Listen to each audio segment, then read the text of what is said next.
दोस्तों आज की कहानी हमारी एक ऐसे कपल के ऊपर है जहां आदमी अपनी बीवी के लिए एक ऐसा रोबोट लेकर आता है जो कि उनके घर का काम कर सके। लेकिन उसकी बीवी जब उसका पति घर पर नहीं होता है तो वह उस रोबोट का कैसे गलत यूज करना शुरू कर देती है और वह उसके साथ अपनी फिजिकल नीड कैसे पूरा करती है, यह आज की कहानी के अंदर हम देखने वाले हैं। जहां कहानी की शुरुआत में हम सोफिया और जैम नाम के एक आदमी को देखते हैं जो कि एक घर के अंदर शिफ्ट हुए थे।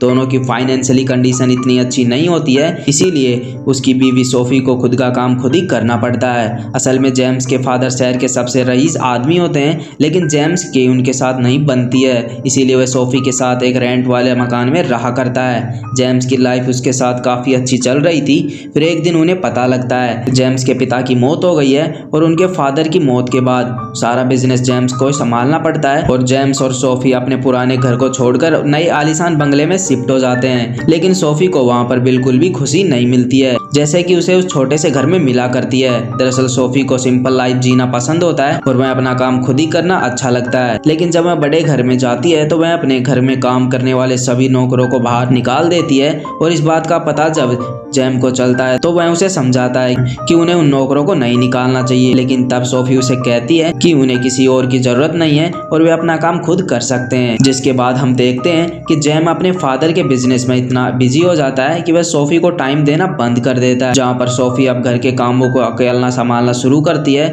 और इसीलिए वह काफी ज्यादा फ्रस्ट्रेट भी होने लग जाती है। जहाँ पर उन चीजों को देखकर जैम भी टेंशन में आ जाता है और वह सारी चीजें जैम अपने एक फ्रेंड को बताता है तो फ्रेंड उसे एक सॉल्यूशन देता है। दरअसल उसके पिता एक रोबोट बनाने वाली कंपनी में काम किया करते हैं तो वह उन्हें वहां पर एक ह्यूमन रोबोट लाने को बोलता है जिससे कि वह उनके घर का सारा काम कर सके और वह उनकी लाइफ काफी आसान हो जाएगी।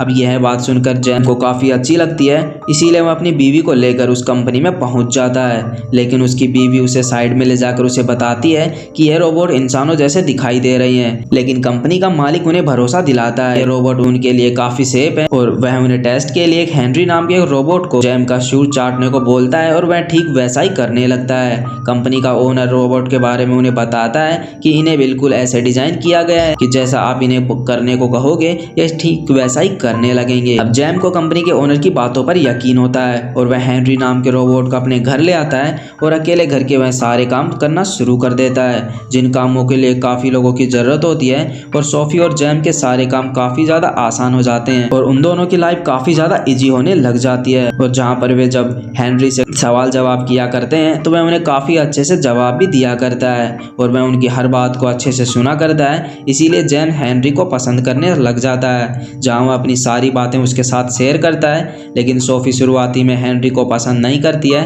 और टाइम के साथ वह भी हेनरी के साथ बातें करने लग जाती है और अपना टाइम उसी के साथ बिताती है। जहाँ जैम काम के सिलसिले में बाहर जाता है तो सोफी अपना टाइम हेनरी के साथ बिताना शुरू कर देती है जो कि उसकी हर जरूरत का ख्याल रखना शुरू करता है और वह उसे काफी खुश रखता है। और हेनरी को इसी तरह डिजाइन किया गया था कि वह अपने मालिक को खुश रख सके सही मायने में, तभी वह एक अच्छा रोबोट बन पाएगा। अब हेनरी उनकी लाइफ में आने से उनकी लाइफ काफी अच्छी हो गई थी और कुछ दिनों बाद सोफी हेनरी से प्यार और इंसानी फीलिंग के बारे में पूछती है जिस पर हेनरी उन्हें काफी अच्छा जवाब देता है और सोफी उस पर काफी इंप्रेस होती है। लेकिन जैम उसे बताता है कि वह उसके साथ ऐसी बातें ना करे क्योंकि वह सेम वैसा ही रिएक्ट करना शुरू कर देगा क्योंकि सोफी उसे रोबोट ना समझकर इंसान समझने लग जाती है।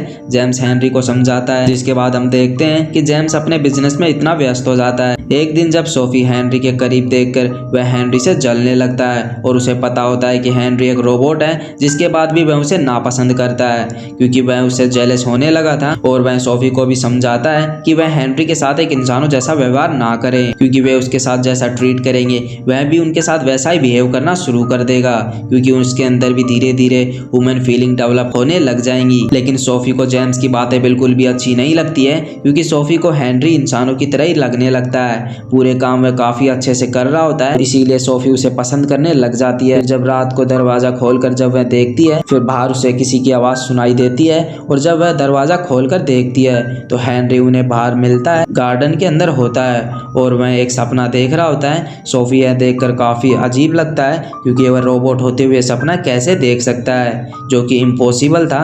और अगले दिन वे कंपनी को ओनर को बुलाते हैं। घर आकर हेनरी को जैसे वह चेक करता है तो वह उन्हें बताता है कि एक छोटा सा ग्लिच है जो कि हर एक रोबोट में आ जाता है। साथ ही वह अगली बार ऐसी कोई प्रॉब्लम नहीं होगी। इसी के साथ वह कल रात हेनरी को एक सपने वाली बात भी बताती है। तब वह उन्हें बताता है कि आपने इसके साथ जैसी फीलिंग क्रिएट की होंगी, ये भी आपके बारे में वैसा ही सोच रहा है। अब यह जानने के बाद जेम्स सोफी पर काफ़ी ज़्यादा गुस्सा होता है और वह बोलता है कि यह सब तुम्हारी गलती है। वह हेनरी को एक इंसान की तरह ट्रीट कर रही थी और अब वह हेनरी को एक रोबोट की तरह ट्रीट करने को बोलता है, लेकिन सोफी जेम्स की बात नहीं मानती है। उन दोनों के बीच झगड़ा होता है। इसीलिए जेम्स जब हेनरी के पास जाता है और वह उसे समझाता है कि वह सोफी के साथ टाइम स्पेंड करना बंद कर दे और वह सोफी से दूर रहे। तब हेनरी पूछता है कि क्या मुझसे कोई गलती हुई है। जेम्स उस पर काफ़ी गुस्सा करता है क्योंकि उसे जैसा बोला गया है वह वैसा ही करे। अब यह बात जब हेनरी सोफी को बता देती है तो वह काफ़ी गुस्सा होती है और वह उस घर को छोड़कर चली जाती है। हेनरी जेम्स के पास आकर बताता है कि यह सब कुछ तुम्हारी वजह से हो रहा है क्योंकि तुम सोफी को टाइम नहीं दे पा रहे हो। दरअसल जेम्स सोफी के साथ पहले जैसे टाइम बिताया करता था, लेकिन अब वह बिल्कुल भी नहीं करता है क्योंकि वह अपने बिजनेस में इतना व्यस्त हो गया था कि वह सोफी को टाइम स्पेंड करने का मौका ही नहीं मिलता। इसीलिए सोफी हेनरी को एक रोबोट ना समझकर इंसान समझने लग जाती है और वह उसके साथ अपनी सारी इच्छाएं पूरी करने लगती है और वह उसके इतने क्लोज आने लगी थी। जिसके बाद सोफी वहां से घर जा चुकी थी और एक दिन जेम्स हेनरी का फायदा उठाकर उसके करीब आता है और उसके साथ काफी गलत काम करता है। अगले दिन जेम्स को अपनी गलती का एहसास होता है और सोफी को वह कॉल कर वापस बुला लेता है। एक रात सोफी और हेनरी अकेले होते हैं। हेनरी उसे मसाज कर रहा होता है। सोफी को भी वह बहुत अच्छा लगता है, लेकिन उसी वक्त जब वह एक दूसरे के करीब आते हैं तब हेनरी उसे कहता है कि मेरे अंदर तुम्हारे लिए फीलिंग जागने लगी हैं। सोफी यह सुनकर डर जाती है और वह जेम को बुला लेती है और वह जेम को एक रूम में ले जाकर उसे मारने लगता है। साथ ही वह कंपनी के ओनर को कॉल कर बुला लेता है। वह कहता है कि हमें इस रोबोट की जरूरत नहीं है। अब हेनरी को जब इस बात का पता लगता है तो वह सोफी से रिक्वेस्ट करता है कि वह उस रोबोट को वापस ना भेजे क्योंकि वह वापस नहीं जाना चाहता है और साथ ही वह उसे जेम्स की वह बात बताता है जब सोफी यहाँ पर नहीं थी। अब दोनों को अपनी गलती का एहसास होता है और वे फैसला करते हैं कि वे इस रोबोट से आज़ाद हो जाएंगे ताकि वे अपनी पहली वाली लाइफ को जी सकें। जिसके बाद ओनर जब रोबोट को वापस लेने आता है, हेनरी उसकी बातों को मन नहीं मानता है और उसके साथ झगड़ा करने लग जाता है। दरअसल यहाँ पर हमें पता लगता है कि हेनरी एक रोबोट नहीं है बल्कि एक इंसान है, क्योंकि यह कंपनी पहले रोबोट बनाया करती थी और काफ़ी बुरी तरह फेल होने की वजह से इन्होंने कई इंसानों को पकड़ा और उनका ब्रेन वॉश करना शुरू कर देती है।